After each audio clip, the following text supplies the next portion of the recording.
नमस्कार दोस्तों, कैसे हैं आप लोग। साखी एकेडमी में आप सभी का हार्दिक स्वागत है। आज हम लोग एक बहुत ही महत्वपूर्ण विषय पे बातचीत करने वाले हैं और हम लोग अपने बातचीत के क्रम को आगे बढ़ाए इससे पहले आप लोगों से अनुरोध करेंगे कि अगर आप हमारे चैनल पर नए हैं तो हमारे चैनल को सब्सक्राइब कर लें तथा बेल आइकन का बटन दबा लें। अब हम लोग लौटते हैं अपने विषय की ओर। आज जो हमारा विषय हुआ है भक्तिकाल साहित्य, जो भक्तिकालीन साहित्य है उसमें हम लोग अब तक जान चुके हैं कि भक्ति काल में दो प्रकार के ब्रह्म की उपासना या आराधना की गई। एक निर्गुण निराकार ब्रह्म और दूसरा सगुण साकार ब्रह्म। जो निर्गुण निराकार ब्रह्म है वह वह ब्रह्म है जिसका ना तो कोई स्वरूप पता है, ना कोई रूप पता है, ना कोई जाति पता है, ना उसे प्राप्त करने की कोई युक्ति पता है, ना उसका गुण है ना अवगुण है, कुछ भी नहीं ज्ञात है। उस ब्रह्म का जो वर्णन है वह नेति नेति के माध्यम से किया जाता है। नेति नेति का मतलब हुआ कि वह यह भी नहीं है, यह भी नहीं है, यह भी नहीं है, ऐसा जब वर्णन किया जाता है तो वह वर्णन होता है नेति नेति। तो निर्गुण ब्रह्म जो उपासना हुई तो उसे निर्गुण भक्ति धारा कहा गया और निर्गुण भक्ति धारा दो भागों में बांटी गई। पहली है ज्ञान मार्गी शाखा और दूसरी है प्रेम मार्गी शाखा। ज्ञान मार्गी जो शाखा है जिसे ज्ञानाश्रयी काव्य धारा या संत काव्य भी कहा जाता है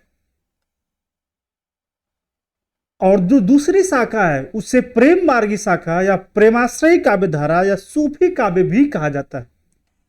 निर्गुण भक्ति धारा की अगर बात की जाए तो इसके संतों ने ईश्वर के निर्गुण निराकार स्वरूप की उपासना की है। निर्गुण निराकार ब्रह्म की बात तो हम आपसे कर ही चुके हैं। यह वह ब्रह्म है जिसका कोई रूप स्वरूप नहीं पता है। इन संतों ने जो नाम स्मरण है उस पर बड़ा जोर दिया है। नाम स्मरण का मतलब हुआ कि जो ईश्वर का नाम जप है इनकी आराधना पद्धति में वही सबसे महत्वपूर्ण है। सतगुरु की महिमा का बड़ा बखान किया है कि सतगुरु ही वह व्यक्ति है जो हमें उस ब्रह्म तक पहुंचा सकता है या उस ब्रह्म को प्राप्त करने का जो मार्ग है उसे बता सकता है।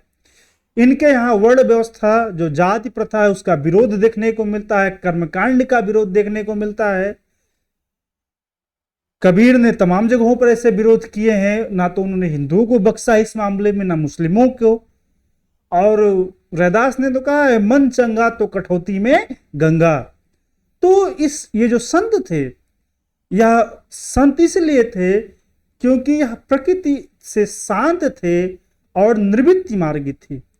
तब सवाल ये उठता है कि अगर संत निवृत्ति मार्गी थे तो सब ने विवाह किया था, सबका घर परिवार था, तो निवृत्ति मार्ग कैसे हुआ।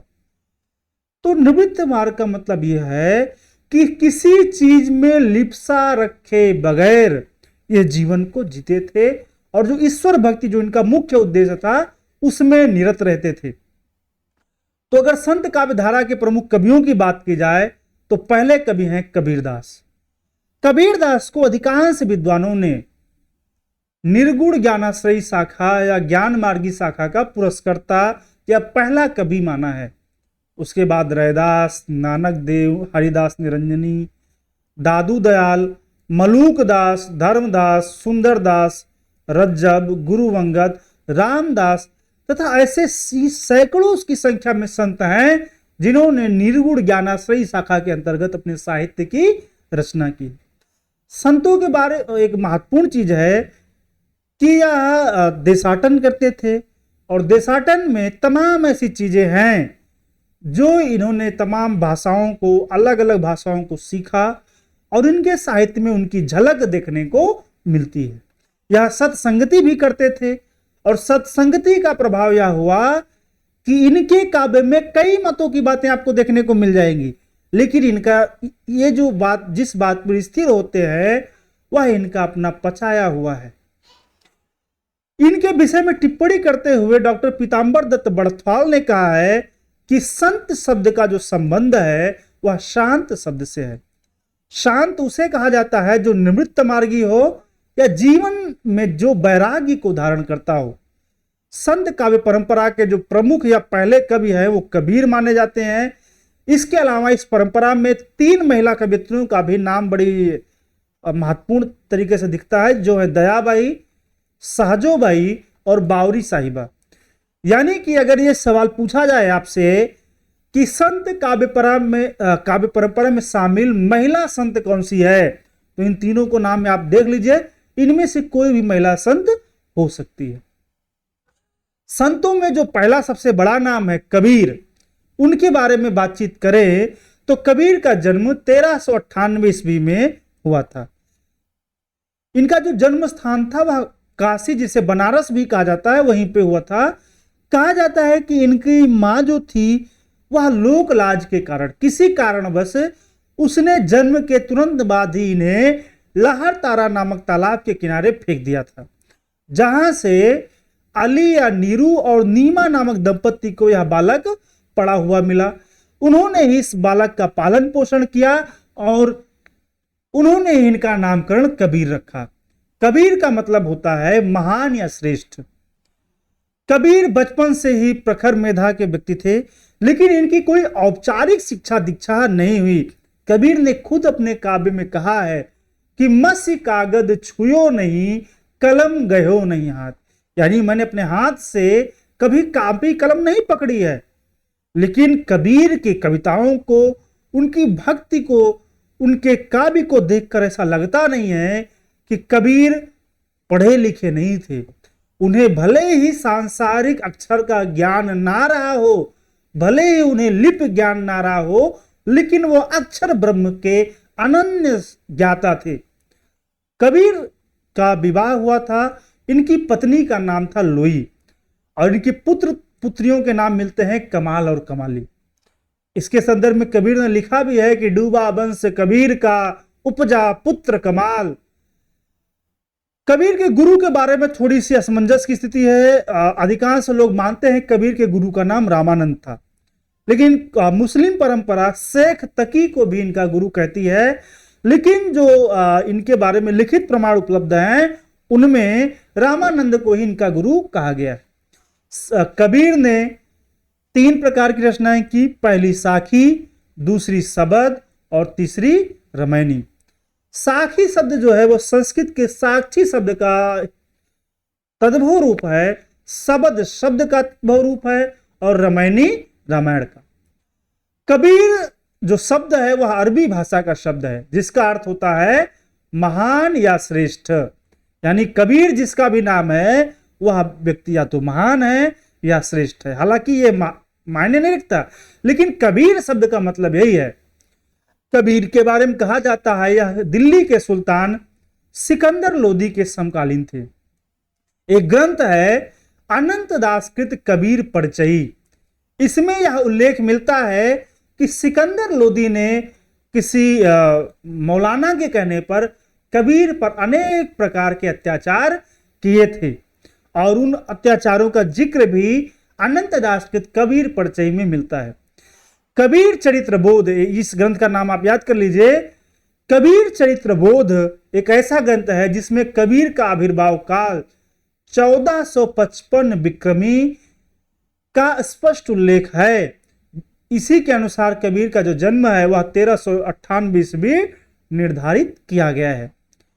मुस्लिम परंपरा की बात हमने की, जिन्होंने शेख तकी को कबीर का गुरु माना है, लेकिन कबीर ने जो खुद वर्णन किया है, गुरु के मन प्रति उनके मन में जितनी श्रद्धा दिखाई देती है, वह श्रद्धा जब वो शेख तकी के बारे में कुछ कहते हैं तो वह श्रद्धा दिखाई नहीं देती।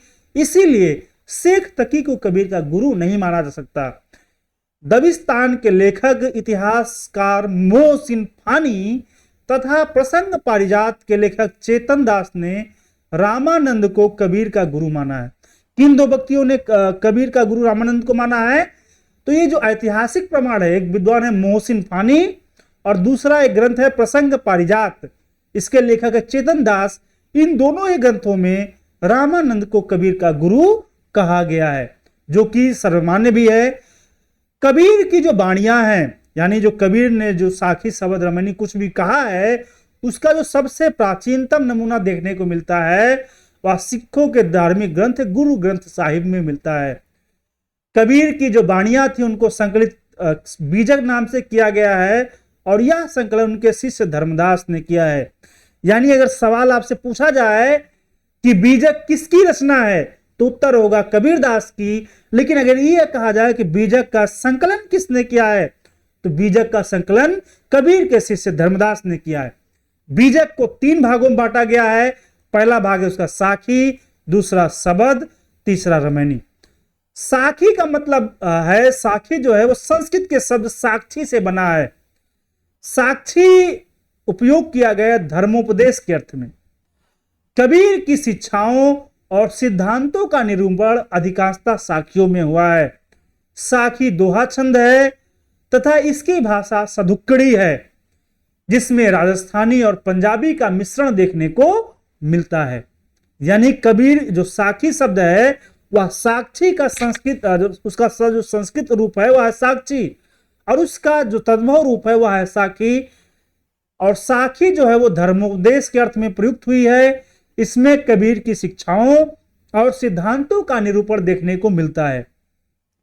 इसमें दोहा छंद का प्रयोग हुआ है तथा इसकी भाषा सधुक्कड़ी है, जिसमें राजस्थानी और पंजाबी मिली हुई है तथा ब्रज भाषा इसकी सबसे महत्वपूर्ण अंश है। कबीर ने अपनी साखियों के संबंध में खुद ही लिखा है कि साखी आखी ज्ञान की समुझ ले मन माही, और बिनु साखी संसार का झगड़ा छूटे नहीं। कि जो साखी है वह ज्ञान की आंख है, इसे अपने मन में भली बात आप समझ लीजिए, क्योंकि बिना साखी के जो संसार का झगड़ा है, यानी संसार में बार बार जन्म लेने, मरने और फिर से जन्म लेने का जो जीवन मरण का चक्र है, यह छूटने वाला नहीं है। अन्यत्र उन्होंने कहा हर जी यह विचारिया, साखी कहे कहो कबीर, भव सागर में जीव है जो पकड़े यह तीर।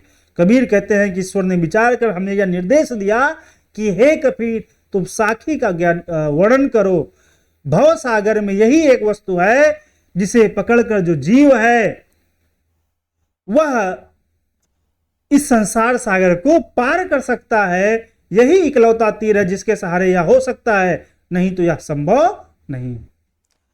दूसरी प्रकार की जो उनकी रचना है वह है सबद। सबद एक प्रकार का गेय पद है जिसमें विभिन्न राग रागनियों का प्रयोग हुआ है। इसकी भाषा में तत्कालीन मध्य देश की ब्रज भाषा मिलती है। इसमें कबीर ने आध्यात्मिक एवं रहस्यात्मक अनुभूतियों की व्यंजना की है तथा साधनात्मक जो प्रतीक हैं उनके इसलिए भी इसका इस्तेमाल किया है। कबीर की प्रेम और अंतरंगी जो अंतरंग साधना है उसकी अभिव्यक्ति भी उनके शब्द में ही देखने को मिलती है। तीसरी प्रकार की उनकी रचना है वह है रमैनी। रमैनी रामायण का तद्भव रूप है। रमैनी में दोहा और चौपाई छंद में लिखा गया है। जिस क्रम से जैसे रामायण में यानी दोहा चौपाई लिखा गया है वैसे यहां भी देखने को मिलता है। वैसे संस्कृत रामायण की बात करें तो वहां अनुष्टुप छंद का इस्तेमाल है, तमाम छंद हैं, लेकिन कबीर ने जो रामायणी लिखी उसमें दोहा और चौपाई की पद्धति का अनुसरण किया गया है। कबीर की रहस्यवादी और दार्शनिक विचारों को प्रकट करने वाली भाषा जो विषय वस्तु है वह रामायणी का अंश है।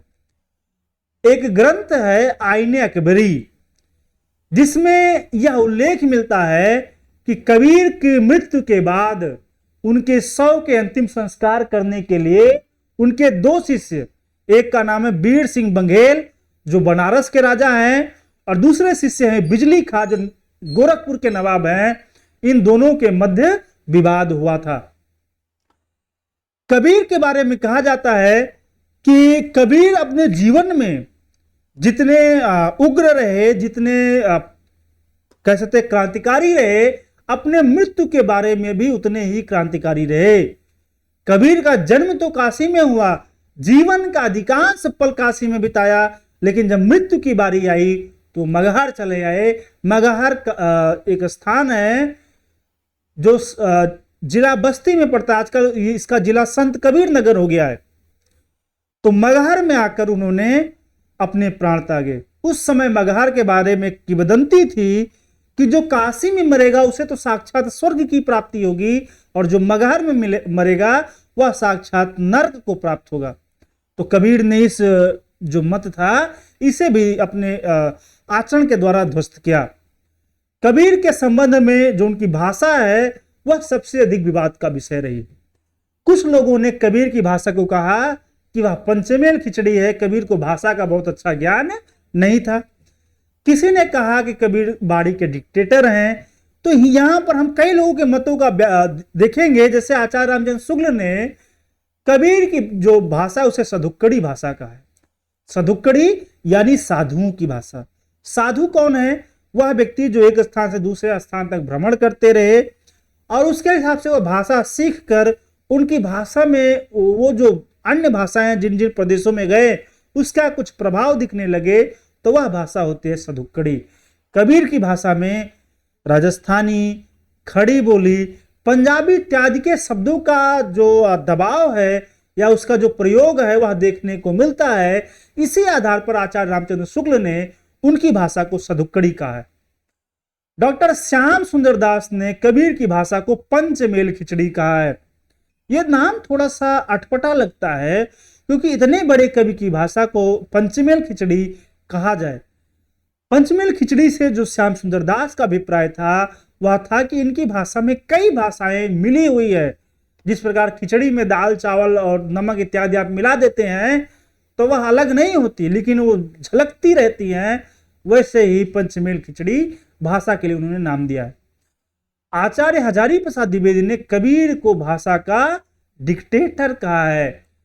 भाषा का डिक्टेटर यानी वो ऐसे व्यक्ति थे जिनका भाषा पर असाधारण अधिकार था।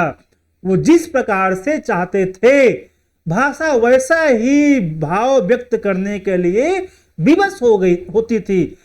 हजारी प्रसाद द्विवेदी लिखा है कि अगर बन गया तो सीधा सीधा और नहीं तो दरेरा देकर, लेकिन कबीर जो बात कहना चाहते थे उस बात को कहलवा लेते थे।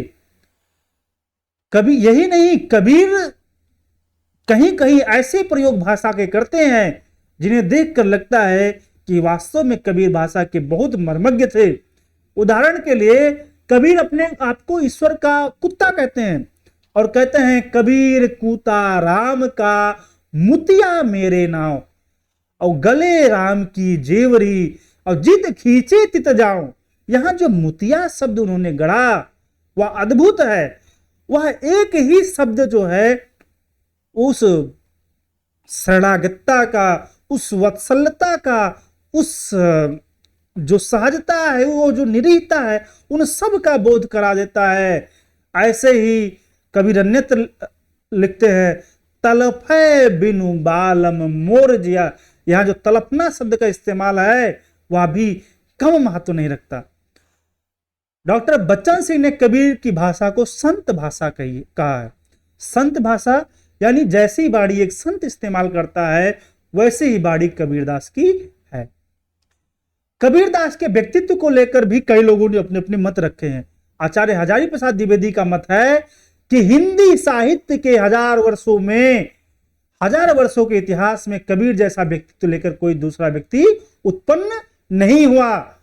यानी कबीर का जैसा प्रखर व्यक्तित्व था, धर्म की जितनी कुरीतियों, समाज की कुरीतियों पर जितना प्रखर प्रहार कबीर ने किया है उतना शायद ही किसी के लिए संभव रहा हो। तो कह रहे कबीर जैसा प्रखर व्यक्तित्व शायद ही कोई लेकर पैदा हुआ है। महिमा में यह व्यक्ति केवल एक ही प्रतिद्वंदी जानता है, तुलसीदास। यानी कबीर जैसी जो लोकप्रियता है वह अगर किसी और कवि को प्राप्त हुई है तो वह कवि है तुलसीदास। कबीर निर्गुण धारा के कवि हैं, कबीर समाज की कुरीतियों पर प्रहार करने वाले कवि हैं। वहीं तुलसीदास सगुण धारा के कवि हैं, समन्वयवाद को लेकर चलते हैं, लेकिन कहीं कहीं वो भी कुरीतियों के प्रति उग्र नजर आते हैं। लेकिन फिर भी कबीर जितने उग्र और खासकर वर्णाश्रम व्यवस्था को लेकर तुलसी बिल्कुल भी उग्र नहीं है, बल्कि इसमें तो वो कबीर की खिंचाई भी करते हैं। आगे कहते हैं 15वीं शताब्दी में कबीर सबसे शक्तिशाली और प्रभावोत्पादक व्यक्ति थे। यानी कबीर एक ऐसे व्यक्ति थे जो 15वीं शताब्दी में सबसे प्रखर भाषा का स्वामी था, सबसे शक्तिशाली व्यक्तित्व था और वो प्रभावी भी था। द्विवेदी जी मानते हैं कबीर ने कविता लिखने की कोई प्रतिज्ञा करके वो कविता लिखने नहीं बैठे थे, बल्कि उनकी कविता बाई प्रोडक्ट है, वो अपनी बात कहना चाहते थे और बात जिस ढंग से बन गई उसी ढंग से उन्होंने व्यक्त कर दिया। लेकिन महत्वपूर्ण यह है कि उनकी जो छंद योजना है और जो उक्ति वैचित्र है, जो अलंकार विधान है, वह पूर्ण रूप से स्वाभाविक और अत्यंत साधित है, यानी अत्यंत सधा हुआ है। द्विवेदी जी लिखते हैं कि युगावतार की शक्ति और विश्वास लेकर वे पैदा हुए थे और एक वाक्य में उनके व्यक्तित्व को कहा जा सकता है कि वे सिर से पैर तक मस्त मौला थे, बेपरवाह, दृढ़, उग्र, कुसुमादपि कोमल, वज्रादपि कठोर। यानी वह मस्त मौले थे, उन्हें किसी बात की परवाह नहीं थी, दृढ़ थे यानी जो बात कही उस बात पर अडिग होते थे, और उग्र थे यानी जब सामाजिक कुरीतियां उनके सामने होती थी तो फिर उनकी जो उग्रता है वो अपने पराकाष्ठा पर पहुंच जाती थी। एक अगर लाइन आपको सुनाएं कि अरे इन दोन राह न पाई, हिंदू आपन करे बड़ाई, गागर छोड़ न देई, वैश्या के पायंतर सोवे, कहाँ रही हिंदवाई। अब मुसलमान के पीर औलिया मुर्गा मुर्गी खाई, खाला केरी बेटी ब्याह है, घर में करे सगाई। तो कबीर की वो बेपरवाही, वह उग्रता दिख जाती है। कबीर द्विवेदी जी कहते हैं ये पहुंचे हुए ज्ञानी थी, यानी ऐसे ज्ञानी थे जिन्होंने जिस ज्ञान की बात को कही उसे अनुभूत किया था। उनका ज्ञान पोथियों से चुराई हुई सामग्री नहीं था, ना वह सुनी सुनाई बातों का बेमेल भंडार ही था। यानी वो कहते हैं कि कबीर के बारे में जो कहा जाता है कि वह पढ़े लिखे नहीं थे, उन्होंने जो बातें कही वह किसी और से ले लेकर, यानी किसी और की जो दर्शन की बातें सुनी उसे ग्रहण कर ली। तो वो कह रहे हैं कि यह उनका अनुभूत ज्ञान है, चुराई हुई बात नहीं है।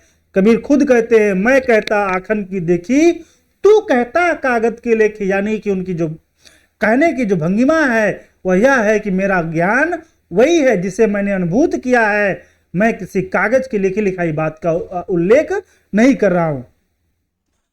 कबीर के बारे में श्याम सुंदर दास जी अपनी कबीर ग्रंथावली की भूमिका में लिखते हैं कि जैसा कबीर का जीवन संसार से ऊपर उठा था वैसा ही उनका काव्य भी साधारण कोट से ऊंचा उठा। यानी उनका जीवन और काव्य दोनों ही साधारणता से ऊपर है, यानी उत्कृष्ट किस्म के हैं। आचार्य शुक्ल वैसे तो कबीर को बहुत महत्व नहीं देते थे, लेकिन कबीर की प्रतिभा की सही परख उन्हें भी थी। कबीर के बारे में लिखते हैं कि इसमें कोई संदेह नहीं कि कबीर ने ठीक मौके पर जनता के उस बड़े भाग को संभाला जो नाथ पंथियों के प्रभाव में से प्रेम भाव और भक्ति रस से शून्य पड़ता जा रहा था। नाथ पंथियों ने जब हठयोग साधना का प्रादुर्भाव किया तो वहां प्रेम और भक्ति का महत्व नहीं है। कबीर ने हठयोग को ग्रहण करते हुए भी प्रेम तत्व और भक्ति तत्व को बड़ा महत्व दिया। इसलिए कबीर की योगदान को शुक्ल जी स्वीकार करते हैं, लेकिन उनके कम पढ़े लिखे होने पर भी वो बात कह देते हैं कि भाषा बहुत परिष्कृत और परमार्जित ना होने पर भी कबीर की उक्तियों में कहीं कहीं विलक्षण प्रभाव और चमत्कार है। यहां जो शुक्ल जी बात कहते हैं भाषा के परिष्कार का उनका मतलब है कि तत्सम बहुलता।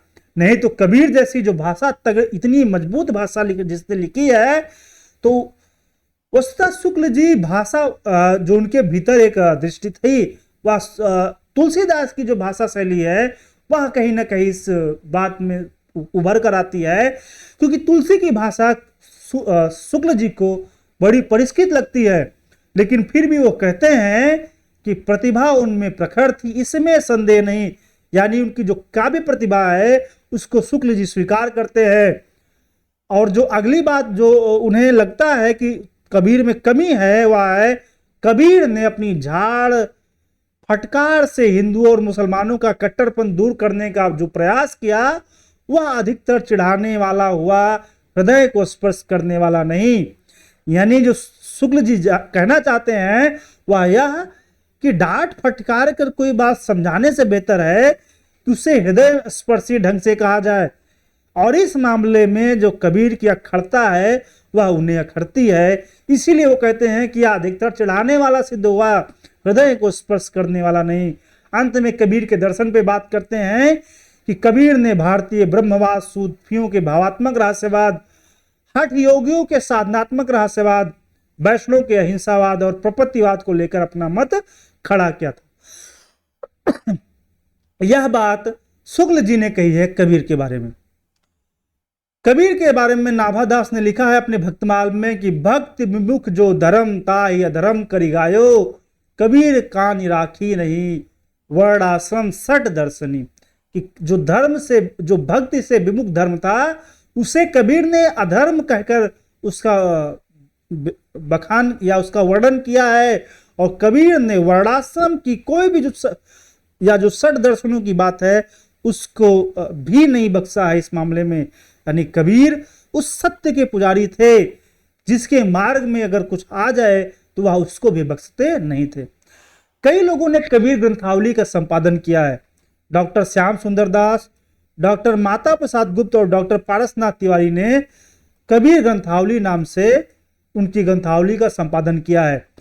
अयोध्या सिंह उपाध्याय हरिओद ने कबीर वचनावली नाम से उनके ग्रंथ का संपादन किया है। डॉक्टर हजारी प्रसाद द्विवेदी ने कबीर नाम का एक ग्रंथ ही लिखा है और यह पहला ग्रंथ है जिसने कबीर को स्थापित किया संत साहित्य के पुरस्कर्ता के रूप में। डॉक्टर राम कुमार वर्मा ने 2 पुस्तकें लिखी, एक संत कबीर और दूसरा कबीर का रहस्यवाद। डॉक्टर रामचंद्र तिवारी ने कबीर मीमांसा नामक पुस्तक लिखी। आचार्य परशुराम चतुर्वेदी ने कबीर साहित्य की परख। डॉक्टर रघुवंश ने कबीर एक नई दृष्टि नामक ग्रंथ की रचना की। गोविंद त्रिकुलायत ने कबीर की विचारधारा, रामजी लाल ने कबीर दर्शन और भूदेव सिंह ने कबीर वांग्मय नाम से 3 भागों में उनके पूरी रचनावली का संपादन किया है। डॉक्टर धर्मवीर जो है ये एक दलित चिंतक हैं। इन्होंने भी कबीर पर बात की है और कबीर पे जो इन्होंने बात की है उन्होंने एक दलित लेखक के रूप में कबीर को दिखाने की कोशिश की और कहा कि जो हजारी प्रसाद द्विवेदी उन्होंने उन्हें अपने ब्राह्मणवादी खेमे में खींच लिया, तो उन्होंने कबीर पे कई सारी पुस्तकें लिखी। पहली पुस्तक है कबीर बाज भी, कपोत भी, पपीहा भी। दूसरी कबीर के आलोचक, एक कबीर। तीसरी डॉक्टर हजारी प्रसाद द्विवेदी का प्रक्षिप्त चिंतन और कबीर और रामानंद की किंवदंती। ऐसे तमाम ग्रंथों की रचना डॉक्टर धर्मवीर ने की है। कबीर की साखी जो है उसका संस्कृत में रूपांतरण करने का जो श्रेय है वह डॉक्टर उमा शंकर शर्मा को है। उन्होंने कबीर की साखियों को संस्कृत में रूपांतरित किया है। अगर कबीर की उक्तियों को देखें तो उनकी बड़ी चर्चित पंक्तियां हैं। संस्कृत है कूप जल भाखा बहता नीर, यानी संस्कृत को वह कुएं का पानी मानता है और जो भाषा है, जो देसी भाषा है, उसे बहता हुआ नदी का जल मानते हैं। मसी कागज छुयो नहीं, कलम गयो नहीं हाथ, माली आवत देख कर कलियन करे पुकार, फूले फूले चुन ले काल हमारी बार, रहे आजाद या जग में हमन दुनिया से यारी क्या, साईं के सब जीव है कीरी कुंजर दोय, निस दिन खेलत रही सखियन संग मोही बड़ो डर लागे, या माया महा ठगनी हम जानी। ऐसे तमाम पंक्तियां हैं कबीर की। कबीर ने अन्यत्र कहीं लिखा, जाति न पूछो साधु की पूछ लीजिए ज्ञान, और मोड़ करे तलवार को पड़े राम दे म्यान। आगे लिखे एक गीत शैली में लिखा है, मोरी चुनरी में पड़ी गयो दाग पिया, नैना अंतर्याव तू ज्यूं तो नैन झपेओ। तो इस प्रकार से तमाम उनकी जो बड़ी चर्चित पंक्तियां हैं। एक और चर्चित पंक्ति है, दुल्हन गावो मंगल चार, हमारे घर आए राजा राम भरतार।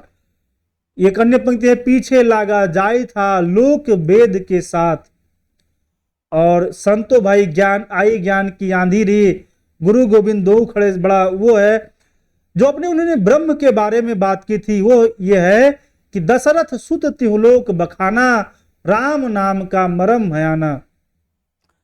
एक जगह उन्होंने लिखा है, तत्वमसी इनके उपदेशा, ई उपनिषद कहे संदेशा, जग बालिक और जनक समादा, दत्तात्रेय वह रस्वादा।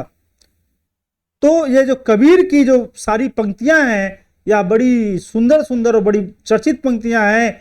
गहना एक कनकते गहना, इनमा भाव न दूजा, कहा न सुनन कोई दुई करी, पापिन इक मिजाज इक पूजा, सूर समाना चंद में दहू किया घर एक, मन का चिंता तब भया कछु पुरबिला लेख। यानी कबीर की जो पंक्तियां हैं वह काफी चर्चित है। आप एक एक को आप देख भी सकते हैं। पांडे कौन कुमद तो हिलागे, कसरे मुल्ला बाग नेवाजा, या हर जन्नी में बालक तोरा, या चलन चलन सबको लोग कहता है, ना जानो बैकुंठ कहाँ है। यानी कि कबीर की तमाम पंक्तियां बड़ी चर्चित है। अब कबीर के बाद हम जिस कवि की बात करने वाले हैं वह है संत शिरोमणि रैदास। रैदास को रविदास भी कहा जाता है। रैदास का जो जन्म है वह 14वीं शताब्दी में हुआ। जन्म की कोई एक तिथि निर्धारित नहीं की जा सकी है। स्थान इनका काशी है।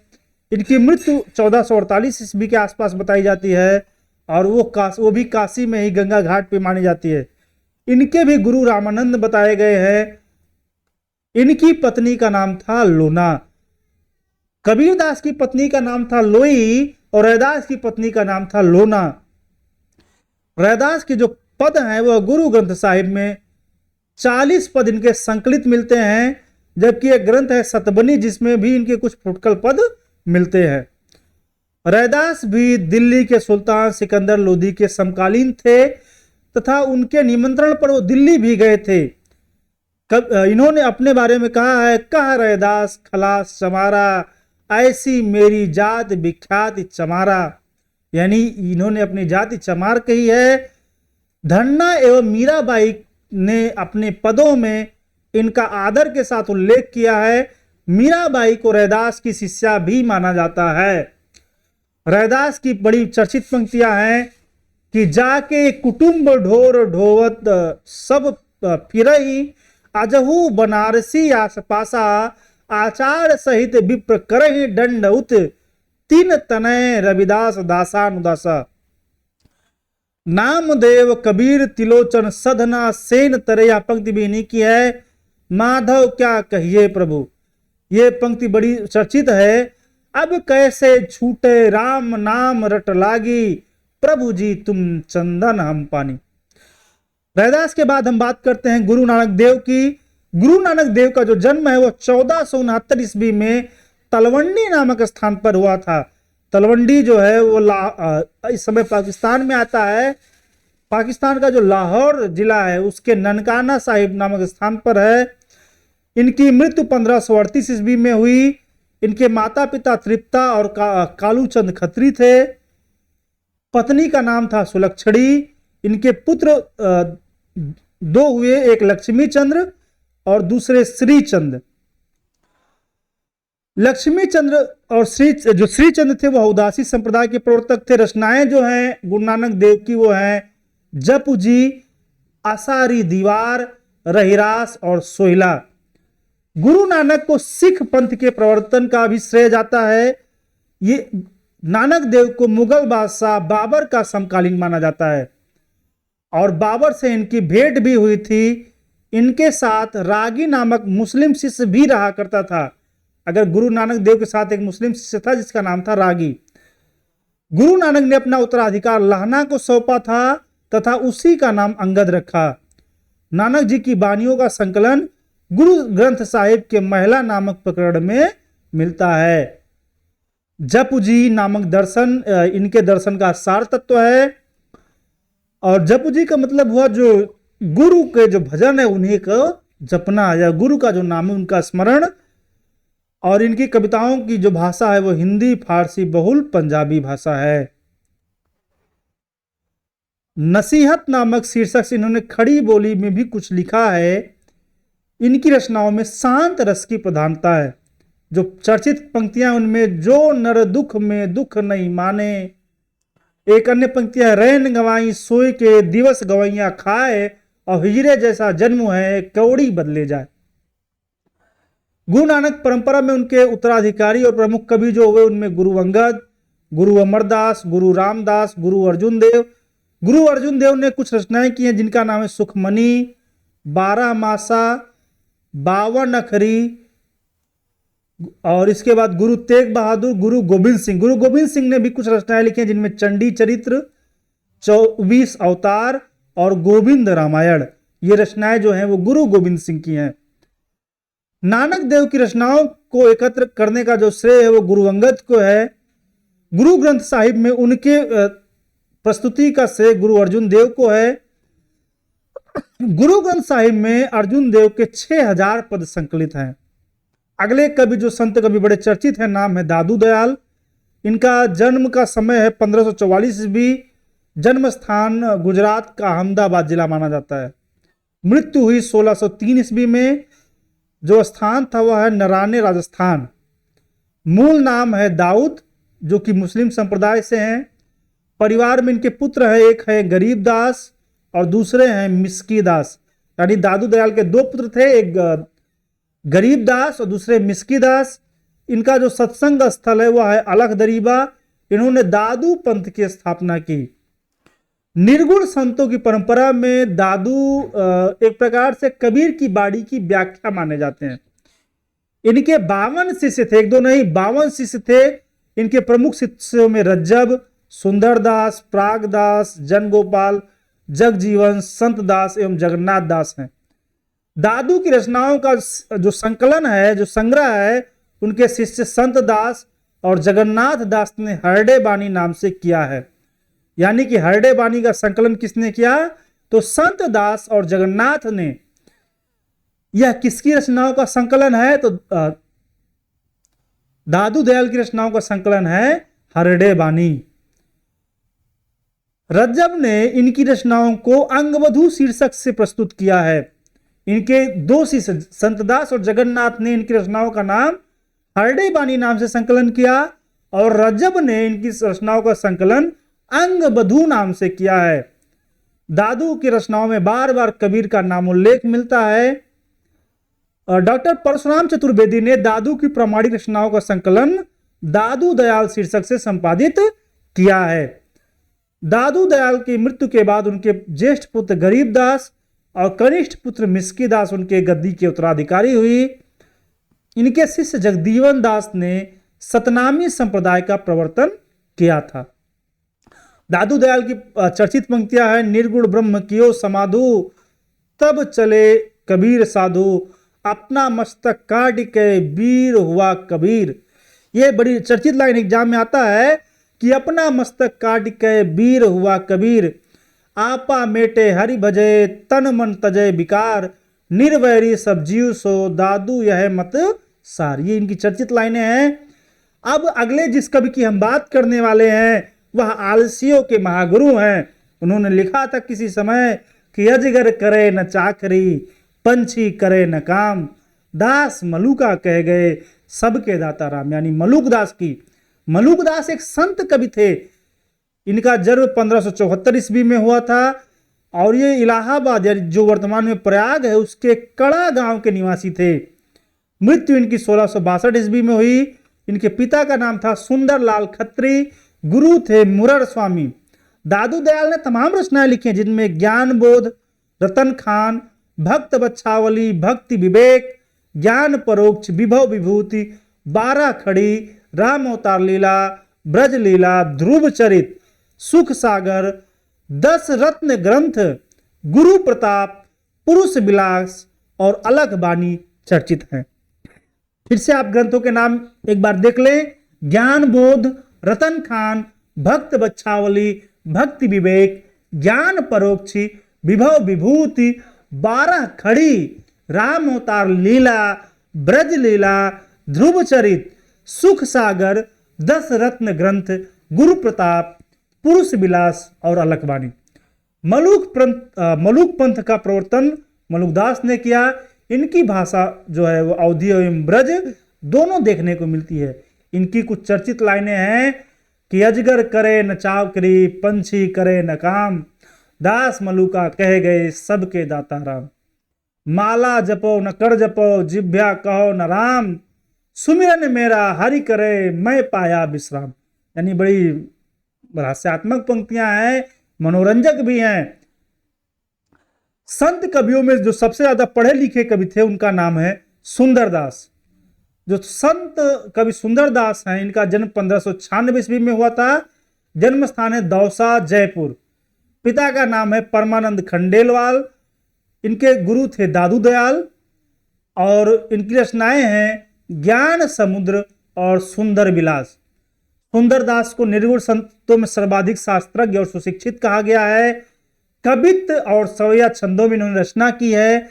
इन्होंने काशी में रहकर शास्त्रों का अध्ययन किया था।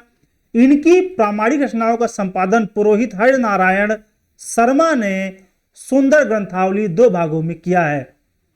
सुंदरदास श्रृंगार रस के महाविरोधी कवि थे। केशवदास ने रसिक प्रिया, नंददास ने रसमंजरी और सुंदर कविराय ने सुंदर श्रृंगार की रचना किया था, जिसका विरोध करते उन्होंने लिखा कि रसिक प्रिया रसमंजरी अरु श्रृंगार आनी बहु चतुराई करी बहुत विषय बनाई यानी।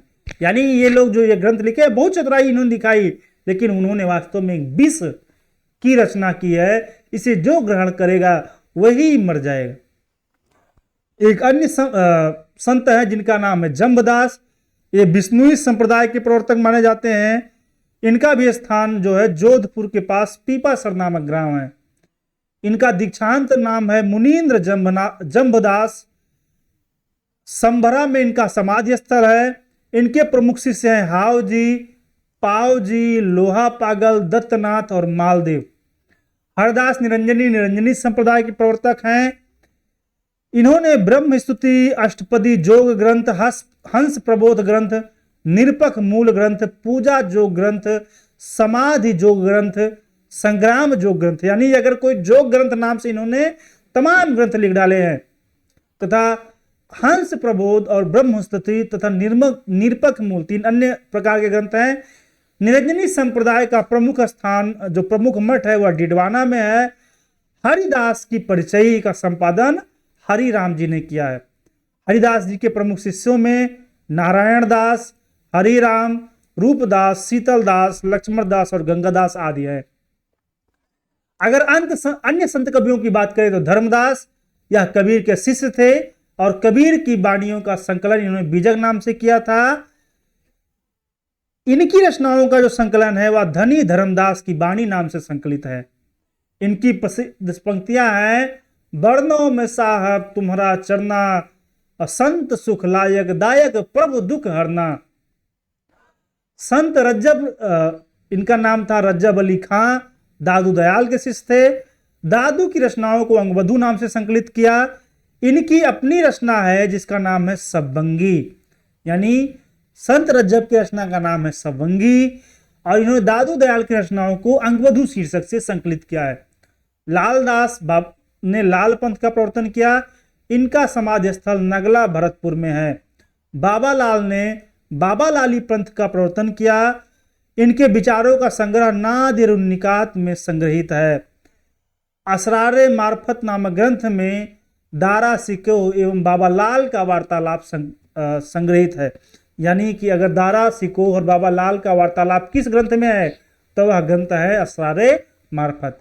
एक और संत है जिनका नाम है बीरभान, यह साध संप्रदाय में थे। इनकी रचनाएं बानी शीर्षक से उपलब्ध है। निपट निरंजनी ये निरंजनी संप्रदाय में थे। शांत सरसी और निरंजन संग्रह इनके प्रमुख ग्रंथ हैं। अक्षर अनन्य ने वेदांत पर कई ग्रंथ लिखे जिनमें राजयोग, विज्ञान योग, ध्यान योग, सिद्धांत बोध, ब्रह्म ज्ञान और अनन्य प्रकाश। महत्वपूर्ण ग्रंथ इनका यही अनन्य प्रकाश है। इसके अलावा राजयोग, विज्ञान योग, ध्यान योग, सिद्धांत बोध तथा ब्रह्म ज्ञान इनके अन्य ग्रंथ हैं। संत बाहुरी साहिबा अकबर की समसामयिक थीं। संत पीपा रामानंद के शिष्य थे और खींची वंश के राजपूत थे। संत दूल्हा सतनामी संप्रदाय के थे। यारी साहब निर्गुण मार्गी संत थे। अगर संत काव्य की प्रमुख विशेषताएं की जाए तो निर्गुण ईश्वर में विश्वास, यानी ये निर्गुण निराकार ब्रह्म की बातें करते थे। बहुदेववाद और अवतारवाद का विरोध, इन्होंने जो तमाम देवों की उपासना थी और जो अवतारों की परिकल्पना थी उसका विरोध किया है। सदगुरु का महत्व दिया है। जाति पाति और भेदभाव का विरोध किया है। रूढ़ियों और आडंबरों का विरोध, ईश्वर के नाम स्मरण और भजन को महत्व दिया है। श्रृंगार वर्णन तथा विरह की मार्मिक उक्तियां यहाँ इनके यहाँ देखने को मिलती है। लोक संग्रह की भावना तथा माया से सावधान। इनकी भाषा अगर कहे तो संत भाषा या साधुकड़ी भाषा है। हमें लगता है आज के लिए इतना पर्याप्त है। अब जल्द ही हम लोग अगली क्लास में मिलेंगे।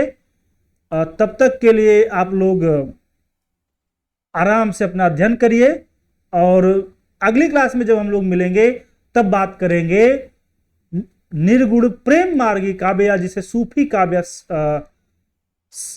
प्रेम मार्गी काव्यधारा आप कहते हैं। धन्यवाद।